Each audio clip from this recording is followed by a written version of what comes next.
गमों की आंच पर आंसू उबाल कर देखो, बनेंगे रंग किसी पर डाल कर देखो, और तुम्हारे दिल की चुभन जरूर कम होगी। किसी के पाँव का कांटा निकाल कर तो देखो। यह पंक्तियां आज वास्तव में चरितार्थ हो गई जब सामने वह दृश्य दिख गया। पिछले 15 दिन से हम बड़े व्याकुल थे। हमारे एक साथी ने हमको बताया था कि भैया राघव मानस परिवार पर हमने देखा है आपके पेज पर, फेसबुक का जो एक पेज है और इंस्टाग्राम इन पर हमने देखा है कि 1-2 विवाह ऐसे हुए हैं जिनके माता पिता विवाह करने में असमर्थ है। एक ऐसा परिवार है, हो सके तो उस परिवार से अवश्य मिल लीजिए। आज हम उनसे मिलने के लिए भगवान की सी प्रेरणा हुई कि हमारे उनसे मिलने पहुँचे। एक सरकारी आवास जो दिए जाते हैं, उस सरकारी आवास में एक कमरा है। उस कमरे में हमें लगता है ठीक से पाँव भी फैलाकर लेट पाना बहुत बड़ी बात है।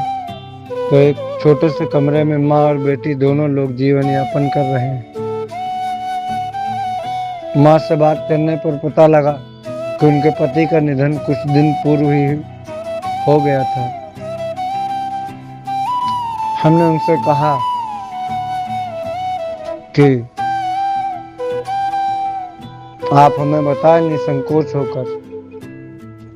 उन्होंने कहा कि भैया 1 जून को शादी है बिटिया की, इनके पिता है नहीं, हम एक फैक्ट्री में मजदूरी करते हैं।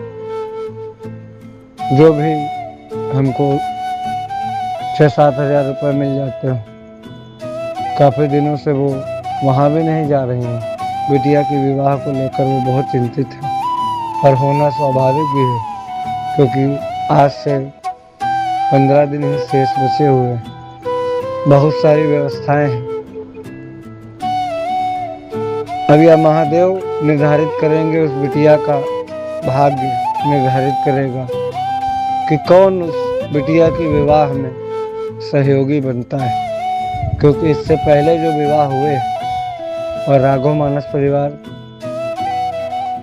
में कई ऐसे सहयोगी हैं जिनका जिक्र हम इसलिए नहीं करते क्योंकि वो स्वयं मना कर चुके हैं कि हमारा कहीं न कहीं किसी भी प्रकार से हमारा नाम मत लिखिएगा या बताइएगा। तो हम उनको लाखों प्रणाम करते हैं, ऐसे महान सहयोगियों को। वास्तव में दान यही होता है और हमें लगता है कि दुनिया का सबसे बड़ा दान यही है, कन्यादान। कन्यादान से बड़ा कोई दान नहीं होता, ऐसा हमने अपने पुरखों से सुना है। इस बिटिया का विवाह 1 जून को होना है। इसके पिता नहीं है। हमने इस बिटिया से कहा कि बिटिया तुम्हारा कोई भाई है या नहीं, तो उसने बताया कि भैया पिताजी के ख़त्म होने के बाद उसकी माँ ने भी बताया कि पिताजी जिस दिन ख़त्म हुए थे उसके दूसरे ही दिन वह अपनी पत्नी को लेकर चले गए और हम और हमारी माँ दोनों लोग यहीं रहते हैं। आंखों से आंसू छलक पड़े और महादेव से फिर अपनी पुकार हमने लगाई है कि हे महादेव, उस बिटिया से हमने जो वादा किया है कि बिटिया तुम्हारा विवाह अच्छे ढंग से होगा,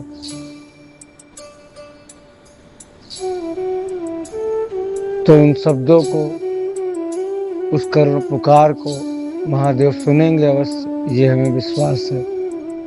और किसी न किसी को माध्यम बनाकर उस बिटिया के विवाह में कोई भी अड़चन नहीं आने देंगे, यह हमें पूर्ण विश्वास है। जय महादेव।